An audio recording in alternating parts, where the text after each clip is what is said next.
Da secoli il ponte è il simbolo di Bassano del Grappa, ma ne è anche parte integrante, organo pulsante e presenza indispensabile.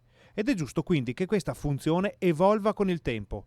Per valutare questi cambiamenti è giunto nel cantiere del ponte anche il sovrintendente vicentino ai beni archeologici, che valuta in modo molto positivo l'intervento di restauro. Qui è un'operazione particolarissima, nel senso che si tratta quasi di un'anastilosi, come diciamo noi archeologi, nel senso che viene riproposto un monumento antico, quasi archeologico, particolarissimo, tutto in legno e naturalmente viene adeguato alle esigenze attuali, come fatto del resto negli ultimi 2 secoli, cioè il ponte si deve adeguare a quelle che sono le nuove esigenze di pedonabilità, di antisismica, di sicurezza globale, di relazioni col fiume, con le alluvioni, e quindi viene in qualche modo ripensato.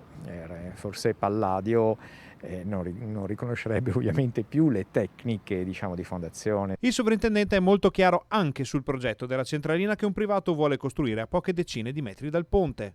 Ultimamente è stato imposto un vincolo indiretto molto ampio, molto importante su tutto l'alveo del Brenta e questo, diciamo, segmento di centro storico bassanese, che subordina un'autorizzazione specifica a questa nuova tutela molto forte, molto potente, qualunque nuova opera.